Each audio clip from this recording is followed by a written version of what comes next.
Lil Jeff's killer might be the new celebrity in town. Not only has his new prison footage gone viral, dudes are now texting Trump to grant him a pardon. But there's a twist in this story because reports show that the alleged killer who is behind bars might not even be the real killer. What's even crazy is that Lil Jeff's real killer might have already been murked by the Bloodhounds in retaliation. And if rumor on the street is anything to go by, Lil Jeff's homies might have even shot up his killer's funeral and murked his sister. It's getting wild out here, so let me get you up to speed. Leaked video goes viral. Trapsody. Rob's story isn't just another headline. It has become an internet phenomenon. When news spread that he had been arrested, a section of the internet was up in arms, especially on Reddit, where he had become a cult hero. His name dominated discussions, and debates raged over whether he was a necessary force in the community or just another statistic in a broken system, because his story is wild. He has become so popular that he has his own subreddit called Trapsody Unk Gang, where there's more than 2,500 members calling themselves nephews. Well, I ain't gonna lie, Reddit be tweaking. They got his own, look, they got a group called Trap City Unk Gang. Right. That's the group, just the group. Right. Unk Gang, and his picture's on there, and then they got, look, it say 1,000, the members in there, it say 1,738 nephews. Guys even hopped on Instagram, trying to message Trump and get him to pardon Trapsody Rob. One nephew wrote, "Look here, Donald, you need to go ahead and free Unk out that jam. Give bro a pardon or something. The porch is vulnerable with no nigga to defend it. Trap City got no defense player anymore. Free Unk fam." While another one posted, "Dear Mr. President Trump, in here to inquire about UNC, also known as Rob. There's a lot of nephews who care about and miss our beloved Unk, and we would really appreciate if you considered pardoning him." Well, there's now an update on Reddit's favorite uncle. A photo of Trapsody Rob had leaked onto Reddit, showing him in good shape and good spirits. It was a relief to his growing fan base, who had been anxiously waiting for news. To them, he wasn't just another person caught up in the system. He was someone who had done what many believed was inevitable. Trapsody Rob has become an internet sensation over the past year. He had killed one of the most heartless gangsters in Chicago, Lil Jeff, a man who would kill people and brag about it on Instagram for likes. His haters and people who despise gun violence were all too pleased when Lil Jeff was killed, and it was caught on camera on June 8, 2024. Popular journalist Kyle Maza broke the sad news on his X account saying, "Unidentified male victim shot and killed in Chicago, Illinois on June 8, 2024. Spot News reports that the victim killed is Chicago rapper Bloodhound Lil Jeff. His post detailed the harrowing incident, stating, "At approximately 5:14 p.m., Saturday afternoon on the 6,600 block of S. Rhodes Avenue, a male victim, John Doe, was near the sidewalk when he was struck in the chest by gunfire." The report further explained what followed. The victim was transported to the hospital where he was pronounced dead. There are no suspects in custody. A large number of shell casings were located at the crime scene. It didn't take long for CCTV footage of Lil Jeff's death to make its way onto the internet. Once it did, it spread like wildfire. The raw, unfiltered chaos of that day played out on screens across social media, with every second feeling surreal, especially to people who haven't experienced the harsh reality of gang wars. The footage came from a security camera on the 6,600 block of S. Rhodes Avenue, capturing a group of people near a house and a few parked cars. Among them were Lil Jeff's crew, the one sitting in a black car, a figure dressed in all black, another in red, who was later identified as Q50, and one wearing a white hoodie. Meanwhile, another man wearing yellow shorts was seen trying to get into a car when Lil Jeff suddenly spotted him. In the footage, the door of the black car swings open. Lil Jeff steps out, no hesitation. The second he locks eyes on the man in yellow shorts, he takes off running. The chase begins. But then Lil Jeff's figure vanishes from the camera's view, disappearing behind a large pillar near the house. While he's in pursuit, his homies don't follow. Instead, they turn their attention to a gray car parked nearby, and they start letting off shots at its occupants. While all this is happening, Lil Jeff manages to hit his target, the man in yellow shorts, striking him once in the chest. It should have been an easy finish, but before he can do anything more, two figures suddenly emerge from a nearby alley, and they're armed. They don't hesitate. They open fire immediately. Lil Jeff never stood a chance. The force of the bullet sent him flying back onto the pavement, landing at the foot of the porch. He was down, but his shooters weren't done. Reports say they emptied an entire magazine into him at point-blank range, ensuring there was no coming back from this. Reports show that he was shot 19 times. And the paperwork can say he was hit 19 times in the chest area.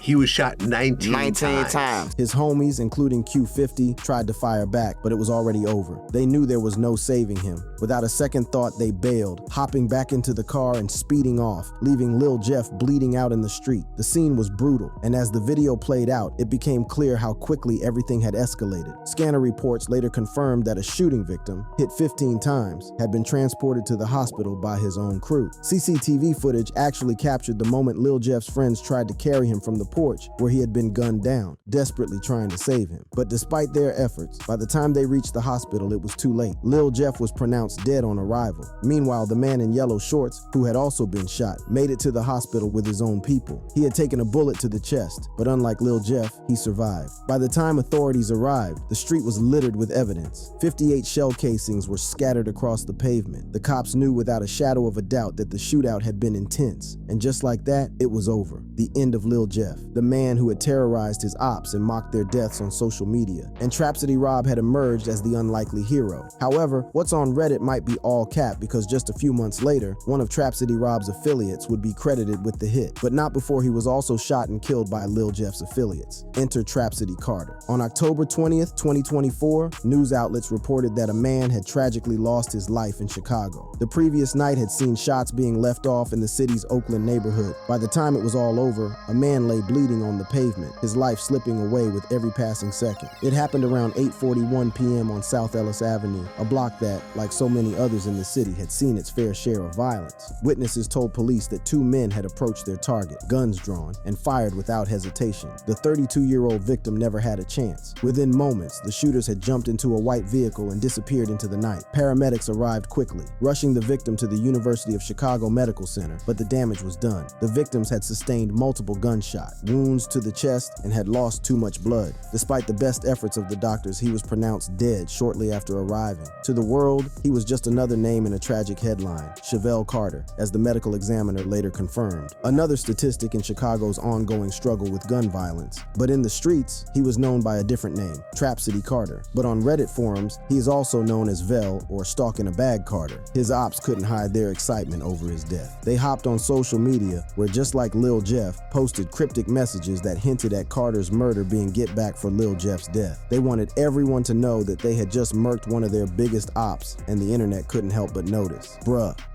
Be celebrating like a sports team won the championship when they get back for their dead homies, read one comment. Internet detectives tried to come up with theories about why and who murdered Trapsody Carter, and one thing stood out. People were actually starting to believe that Trapsody Rob may have not been the one who took out Lil Jeff. I'm starting to think Rob ain't the who did it. They overly happy, read one comment. What's crazy is that they might be right. The celebrations were overboard. Q50, one of Lil Jeff's closest affiliates, took to Instagram, where he posted 3 blunts and a message implying that he was done sliding because he had avenged his homies' deaths. Lil Scoom and Lil Jeef Boolin feet kicked up Now I Can Get Rich. I love and miss y'all. He also captioned it, P.S. It ain't over. Just like Lil Jeff, Q50's homie, Lil Scoom had been shot and killed just 1 month after Jeff was gunned down. On June 7th, tragedy struck in the Chatham neighborhood at the intersection of 89th Place and Langley Avenue. At around 11:50 p.m., Lil Scoom and his 16-year-old friend got into a heated argument with another individual. Words turned into threats, and in the blink of an eye, gunfire erupted. When the smoke cleared, Scoom was down. His friend was wounded, but survived. Paramedics rushed Scoom to the University of Chicago Medical Center, but the damage was done. He didn't make it. Meanwhile, police spotted a suspect fleeing the scene, and a foot chase ensued. Shots were fired at officers, leading to a massive emergency response.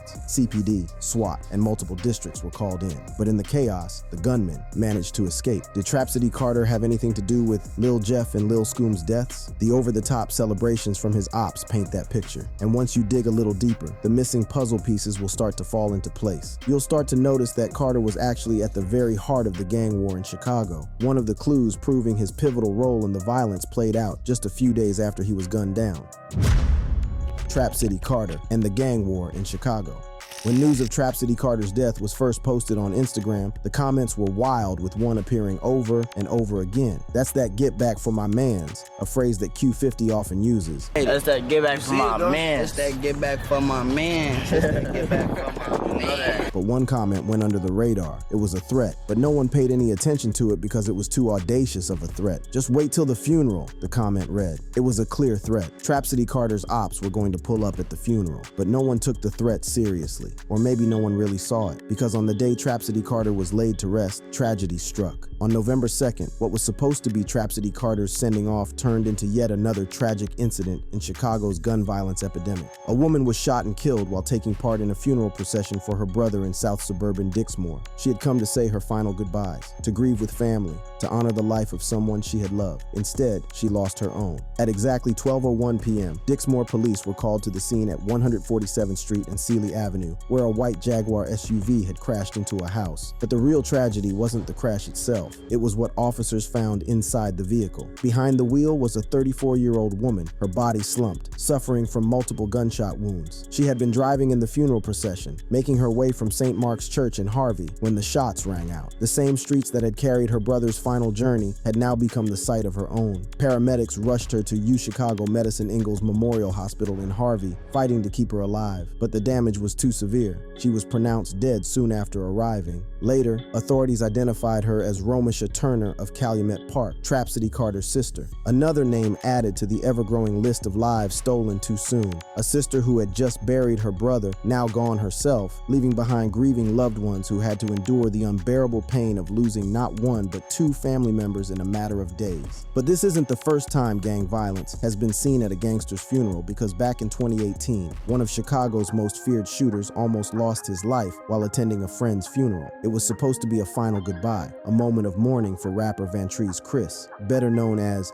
Dusky Tha Man, who had been another casualty in the Chicago gang war. But in the streets, even funerals weren't off limits. Dusky had been gunned down by an op, and his death had heightened tensions between the black disciples and the gangster disciples. But it was the GDs that were hit the hardest by Dusky's death. But while they mourned their fellow gang member, their ops were busy plotting their next hit. King Von had made it clear that something was coming. He had even FaceTimed Wooski to taunt him, grinning as he told him he was in for a surprise. Listen, we gon' surprise. You talking about tonight. We gon' surprise, bro. It was a warning, one that would come to life just days later. On the afternoon of October 17th, friends, family, and fellow gang members gathered to lay Dusky to rest. The funeral was packed, just as expected, and O-Block members saw it as the perfect opportunity to strike. As mourners were leaving the church, the chaos started. A car suddenly pulled up, doors swung open, and masked gunmen jumped out. Without hesitation, they started letting off shots towards the mourners' direction. Bullets flew in every direction. Panic set in. Some mourners ran for cover while others, including gang members, pulled out their own guns and fired back. In the middle of the chaos, Wooski was hit. A bullet struck him in the head and he dropped to the ground. The shooters wasted no time. They jumped back into their car and sped off, leaving behind a scene of absolute carnage. In total, 6 people were shot, including Wooski.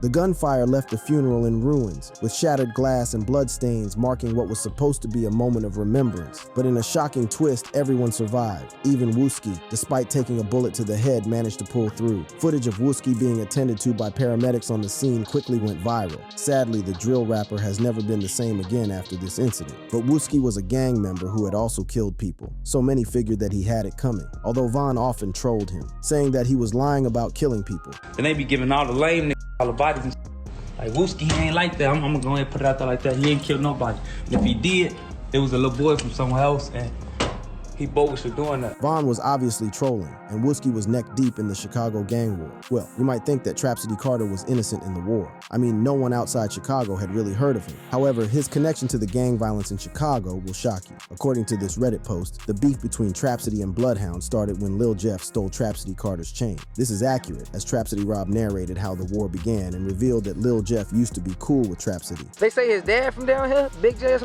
Big Jeff. Anybody you got Also, his daddy is from down here. Yeah, fuck used to hang with them. They know what they did. Oh, okay. They know what they did. So, okay, the Bloodhounds, y'all was cool. everybody that got a That was my homie. However, all that changed after Lil Jeff stole a chain. Stole the chain, bro. We tried like he took it. He stole my own chain. Who was that, South Jazz? Nah, brother. One of the other guys. According to Trapsody Rob, one of his affiliates let Lil Jeff wear his chain. However, Lil Jeff never returned the jewelry and claimed that he got into an altercation with the cops and lost it. I was letting him wear the J. He come back like he got into a high speed with 12. Line saying he lost it. You know what I'm saying? Mm-hmm. That's how much broke they look. No one supposed to fuck with them, man. Although Trapsody Carter was never charged with Lil Jeff's killing, we could assume that the Bloodhounds were happy he was gone, since he was kind of the reason the war started in the first place. As for Trapsody Rob, it seems more likely that he was framed by the internet, especially when you realize that he had been arrested for Jeff's death, but later the charges were dropped. Trap City Rob framed.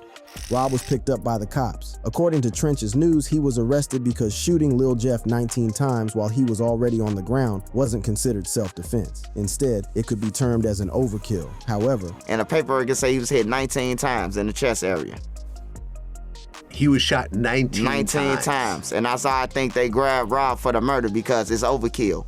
It ain't self-defense 19 times. Reports surfaced on Reddit showing that Trap City Rob had his charges downgraded from first-degree murder to a gun charge. Another Reddit post revealed that Trap City Rob was initially arrested for the Lil Jeff murder because a witness placed him at the scene when Lil Jeff died. However, the Chicago Police Department investigated and couldn't prove that he was the actual shooter, so they just dropped his murder charge and gave him a gun charge. What's worrying is that he hasn't come out to outright deny his involvement in Lil Jeff's death. If he's not careful, he could end up in jail for a crime he didn't commit. And one gangster comes to mind, one who was a fierce shooter in the streets but ended up in jail for a long time for a murder he alleges he didn't commit. This is none other than D. Rose. The heartbreaking story goes that on the 28th of April 2014, D. Rose was arrested for the murder of Venzel Richardson. The arrest was the beginning of a new wave of controversy that would allegedly see D. Rose locked away for decades. You see, on the 12th of February 2014, 14-year-old Venzel Richardson, alias Big V, had just left a convenience store and was walking home in the streets of West Woodlawn, Chicago, accompanied by two other teens. The time was around 8:20 p.m. when they reached the 6100 block of South Vernon Avenue. Suddenly, a white van pulled up beside them, and shooters started letting off shots, hitting Venzel in the head.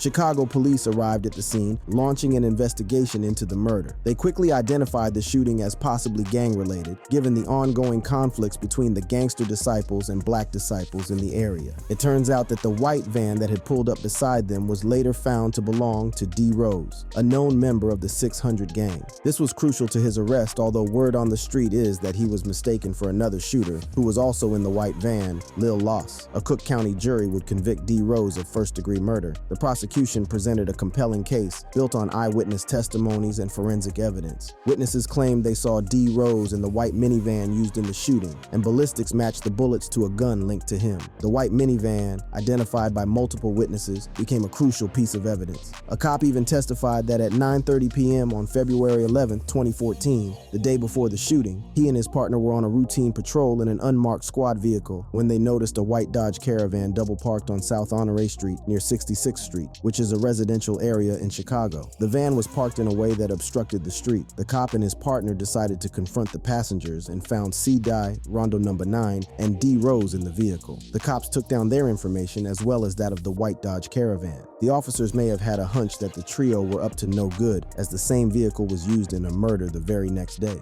After days of deliberation, the jury found D. Rose guilty of first-degree murder. He was handed a 40-year sentence for the crime, although Trap City Rob won't serve 40 years for his gun charge. He best hope that Reddit doesn't give cops any ideas that might see his murder charge put back up. But as it stands, he was framed for the murder, and the real killers could be on the loose. But whoever emptied a clip into Lil Jeff may have done the hood a favor because he was becoming a straight menace. I mean, remember the one time a video of Lil Jeff's controversial interaction with a homeless man went viral? There have been ruthless killers in the streets of Chicago, but none can match this insane moment. The video started off with Jeff trying to holler at the homeless dude. The dude thought Lil Jeff was going to show him some love, maybe even give him some loose change or something. However, Jeff pulled out his blick and started threatening the guy unprovoked. I caught me some action. Yeah, what up, Joe? How you coming? You ever seen one of these? You think you can run from this? Get your back. You can, ain't trying to run. See how I felt? I'll get out this car right now and you up. However, Jeff changed his tone and told the homeless guy that he was just kidding. Nah, I'm just playing. Hey, I love you, Bleed. And although that may have been a cruel joke, this next one was nothing but mad disrespectful to his ops. One time, Lil Jeff caught one of his ops lacking while in a store, and what happened next was nasty business. Lil Jeff and Q50 slowly approached the op, Trap City Big Motion, and started pressing him. Lil Jeff, with his camera recording the interaction, ordered the Trap City affiliate to disrespect his deceased homie, Leal. Cornered and outnumbered, Big Motion agreed to do it, leading to one of the most embarrassing moments of the gang war as he ended up getting punched up and hitting the deck. I see it. Cool. And the dead op, whose name Lil Jeff wanted disrespected, also died a tragic death, with the internet revealing that Lil Jeff might have been behind the murder. On the 25th of June at around 8:55 p.m., Trap City member Jalaal Goins, alias Leal, was sitting in a parked rideshare car in the Little Italy neighborhood near the University of Illinois Chicago campus. This neighborhood, sometimes called Little Italy or University Village, is the last place anyone would have to worry about gang violence. However, Leal's ops didn't care and wanted him taken out. That night, as Leal sat in his rideshare car on the 1300 block of West Taylor Street, someone approached the car on foot and opened fire through the rear passenger window, shooting inside the car numerous times before running away. The ordeal lasted a couple of seconds. Immediately, the rideshare driver took off and drove the seriously wounded Leal to the nearest hospital, which was less than a mile away. But by the time they got to the hospital, it would already be too late, and the Trap City gang member would be pronounced dead upon arriving. So at one intersection, I had to stop it because there was a car coming through, and then I turned to him and said, "Hey, I'm going to take you to the hospital." And he said, "Okay." And then the next time I stopped, I had to stop at a light because there was two cars coming through the intersection, so I couldn't run it immediately. And I looked back then, and he wasn't moving anymore. What's even more bizarre about this story is that Leal's family works for a violence outreach group in Chicago called Project Hood. Leal's dad was the group's executive assistant while his brother was its youth manager. But here's the most insane part. Lil Jeff would hop on the internet and mock his op's death by reenacting how they slid on him. The trolling was always insane, but maybe the most insane trolling was after the deaths of Lil Rob and Monty on the same day. He trolled so hard that he became internet famous for it. I'm taking to killing school. Class start next week.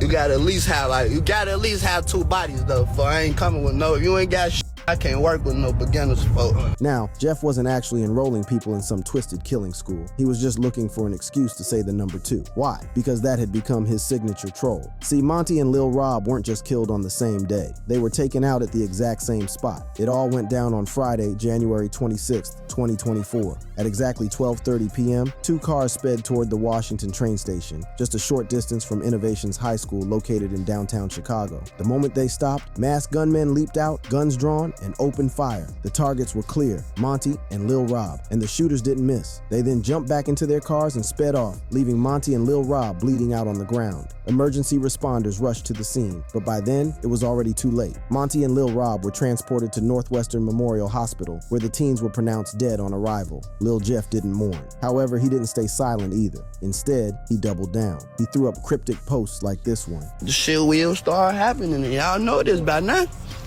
I went black for like a week, and poof.